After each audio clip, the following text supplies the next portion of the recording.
Queue న్యూస్లో పనిచేయటకు senior video editors కావాలను సంప్రదించవలసిన నెంబర్లు 8688926084. జడ్చర్ల నుంచి వచ్చిండ్రు డైనమిక్ ఎమ్మెల్యే అనిరుద్ రెడ్డి గారి నియోజకవర్గం.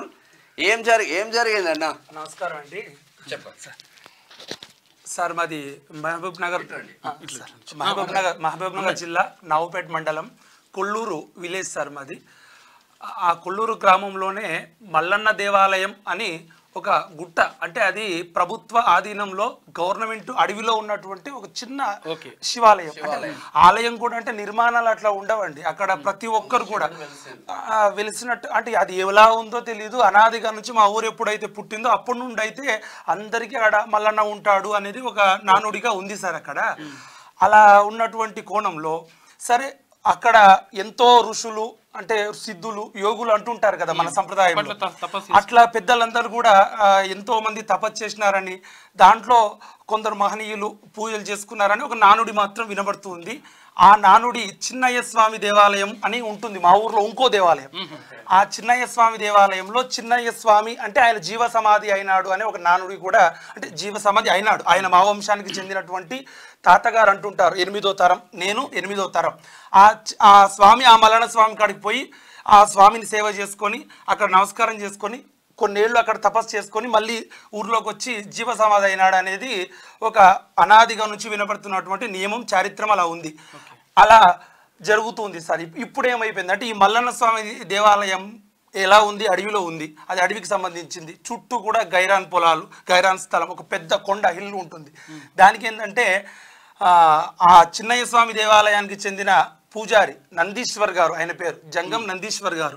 ఆ జంగం నందీశ్వర్ గారు ఏంటంటే ఈ చిన్నయ్య తాత గారు అప్పుడెప్పుడో 250 ఏళ్ల కింద తపస్సు చేశారు కాబట్టి ఇప్పుడు ఈ స్థలం నాదే, ఈ గుట్ట నాదే, ఈ గుడి నాదే అనేటటువంటి కోణానికి వచ్చింది సార్. అది అలా జస్ట్ కోణానికి వచ్చేస్తే ఏం కాదు, కానీ ఎంఆర్ఓ దగ్గరికి వెళ్ళడం, కలెక్టర్ గారి దగ్గరికి వెళ్ళడం, వాళ్ళకు వినతి పత్రాలు అందివ్వడం ఇలాంటివి చేసినాడు. అక్కడ అంటే ఆ గుట్ట మొత్తం నాదే అంటే మామూలుగా మోటుగా అంటుంటారు కదా సార్, ఏదో గుడికాడ పోయి దేవుడిని మొక్కి రావాలి కానీ గుట్ట నాదే గుడి నాదే అంటే ఎలా అవుతుంది? నేననే కోణం ఏంటంటే సార్, అదే ఊర్లో తరతరాలుగా నివాసం సాగించేది మేము సార్. మాది ప్రధానంగా వ్యవసాయం. మా తాత ముత్తాతల నుంచి వ్యవసాయం చేస్తారు. పండుగల పర్వదినాలు ఉంటే ఇది దేవుడు అని చెప్పి దేవుని కాడికి పోతారు. మహాశివరాత్రి వస్తుంది.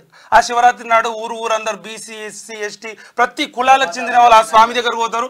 ఇంత కొబ్బరికాయ కొడతారు, పంటలు పండుతాయి, ఇంత దేవుని ముందర పెడతారు, మొక్కుతారు, మళ్ళీ వెనక్కి వస్తారు సార్. అంటే ఏ ఒక్క వ్యక్తికి చెందినటువంటి దేవాలయం కాదు ఆ మల్లన్న స్వామి. మా కొల్లూరు ఉమ్మడి గ్రామ పంచాయతీకి చెందినటువంటి ఆస్తి, ఉమ్మడి గ్రామ పంచాయతీకి చెందినటువంటి ఆస్తి మా ఆ యొక్క కొల్లూరు గ్రామంలో ఉన్న మల్లన్న స్వామి దేవాలయం. ఇతనేమంటాడు, ఇది మా తాతగారు ఎప్పుడు తపస్సు చేసినారు. ఎక్కడ తాతలు సార్? నిజమే ఉండొచ్చు, నేను కాదనట్లేదు. నెంబర్ ఉంటే నేను కూడా కనుక్కుంటుంటే మాకు కూడా తాతనే అవుతాడు ఆయన వంశ ప్రకారంగా. కానీ అలా అయ్యే స్థితి లేదు సార్. ఏంటంటే అది అందరం ఒప్పుకుందాం సార్. చరిత్రలు కొన్నిసార్లు నిజం కానీ అబద్ధం కానీ గౌరవప్రదంగా అందరం ఒప్పుకుంటాం. ఇది అందరు ఇప్పుడున్నటువంటి జీవన శైలిలో మనం అందరం నమ్ముతూనే ఉంటాం.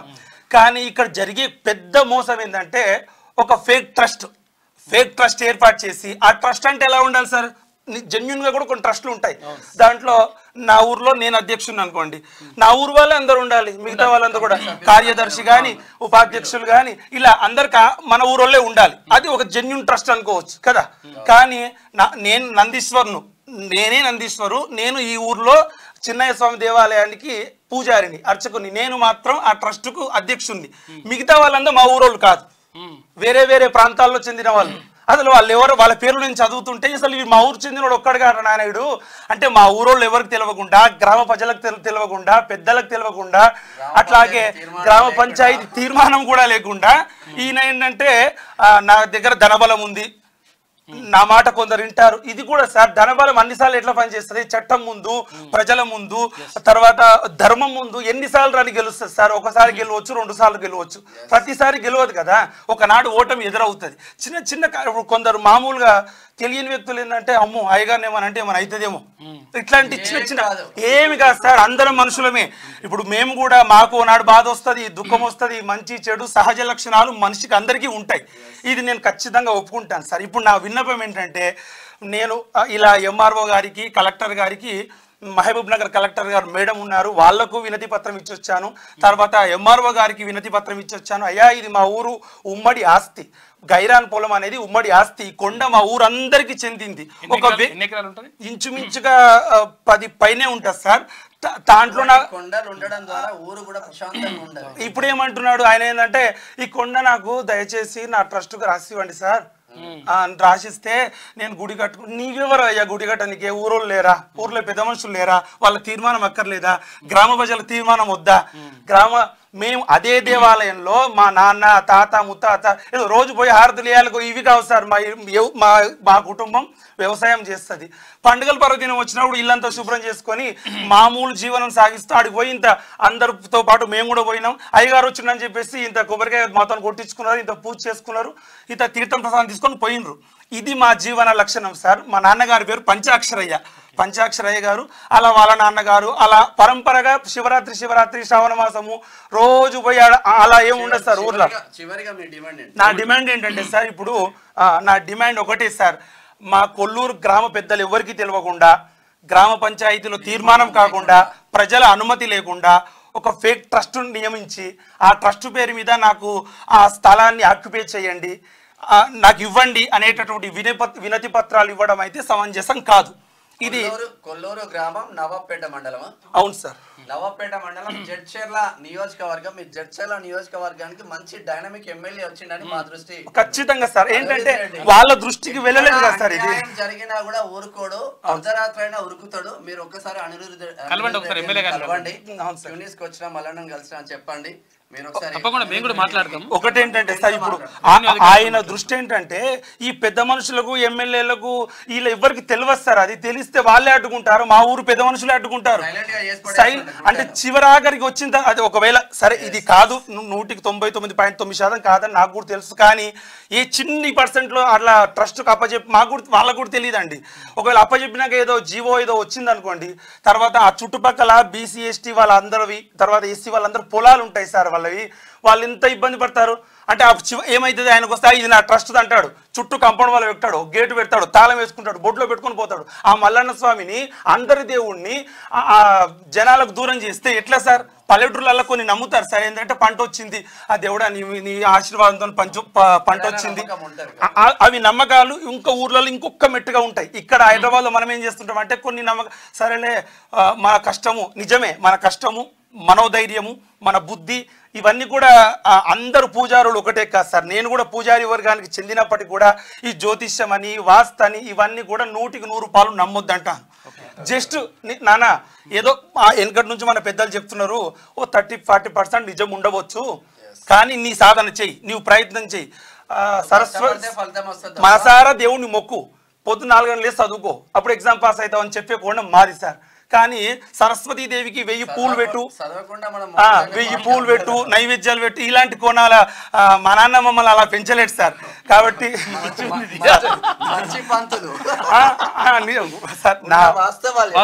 అంటే దేవుణ్ణి నమ్మండి బేట, కానీ మీ సాధన చేయండి. గాలికి దీపం పెట్టి దేవుడు కాదు కాదు, దానికి 2 రాళ్ళు పెట్టాలి కదా సార్. మళ్ళా ఆ దీపం పోవద్దన్న రాళ్ళు పెట్టాలి. ఇది నా వర్షన్ సార్. ఒకటే మీరన్నట్టు మీ నోట్లోంచి అన్నట్టు మా ఎమ్మెల్యే గారే కానీ, తర్వాత మాకున్నటువంటి ఆ పరిసర రెవెన్యూ అధికారులే కానీ, ఇది ఒకటి నా విన్నపం ఏంటంటే సార్, మీ న్యూస్ నుంచి అందరూ చూస్తారు, నిన్నటి పేపర్లలో కూడా ఇదంతా వచ్చింది సార్. చమత్కారంగా కూడా పెడతారు కదా మన పేపర్ వాళ్ళు, గుట్ట కాయ స్వాహ ఇలా అంటూ. అంటే ఆ వ్యక్తి నేను పేపర్ కలెక్టర్కి ఇచ్చి వచ్చిన తర్వాత నేను నా విన్నపం ఆయనకు చెప్పిన, ఆయన కలం చైతన్యంతో చమత్కారోచితంగా అలా రాసినాడు. నేను సరే వాళ్ళ ఊరికే సరదాగా చెప్పినాను. విషయం ఏంటంటే సార్, ఈ విధంగా ఆ కొల్లూరు గ్రామానికి ఉమ్మడి ఆస్తిగా ఉన్న ఆ గైరాన్ స్థలము అదంతా కూడా చెందాలి, ఖచ్చితంగా ఉండాలి. మల్లన్న గారి మీద అతని వాక్కు మీద ఈ న్యూస్ మీద బయట గొప్ప చైతన్యం ఉందండి. ఆ చైతన్యము అలా కంటిన్యూ అవ్వాలి అని మనస్తృప్తిగా ఒక ఫ్రెండ్లీగా కోరుకుంటున్నాను. ఏదో నేను దేవుణ్ణి ప్రార్థన చేస్తున్నాను. ఏం అడగలేదు. ఒక్కొక్కసారి మా దాంట్లో జరిగే మోసాలను నేను కూడా ఒప్పుకోను సార్.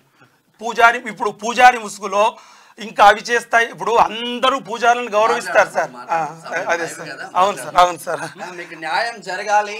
కొల్లూరు గ్రామం, నవాపేట మండలం, జడ్చర్ల నియోజకవర్గం. అనిరుద్ రెడ్డి అన్న జరా ఈ సమస్య మీరు వస్తారు, మేము కూడా చూస్తాం. మీరు 100% ప్రతి ఎక్కడ అన్యాయం ఉంటే అక్కడ మీరు కొట్లాడుతూ ఉన్నారు. యంగ్ డైనమిక్ ఎమ్మెల్యేగా ముద్రపడ్డాడు తెలంగాణ రాష్ట్రంలో. ఒక్కసారి అన్నను కలవండి. ఖచ్చితంగా అనిరుద్ రెడ్డి గారు, మీరు కూడా మాకు ముఖపరిచయమే, కలవలేదు కానీ ఇప్పుడు తీన్మార్ మల్లన్న నుంచి వీళ్ళ వాక్కు నుంచి అంటే వీళ్ళ మాట నుంచి గౌరవప్రదంగా మిమ్మల్ని కలుస్తాం. మన ఊరును, మన గైరాన్ పొలాలను, మన స్థలాలను మనమందరం మనమే కాపాడుకోవాలి. అలా అడుగులు వేయాలి. మన భవిష్యత్ తరాలకు అలా మంచి వాతావరణాన్ని ఒకరి వ్యక్తుల చేతులు పెట్టకుండా ప్రభుత్వ ఆధీనంలో ఉంటే కొంతలో కొంత రక్షణ ఉంటుంది సార్. ఇప్పుడు నేను గుడి కట్టొద్దని నా వర్షన్ కాదండి. గుడి కట్టుకుందాం, మన ఊరోళ్ళం కలిసి కట్టుకుందాం. అందరికి దాంట్లో హక్కు ఉండాలి.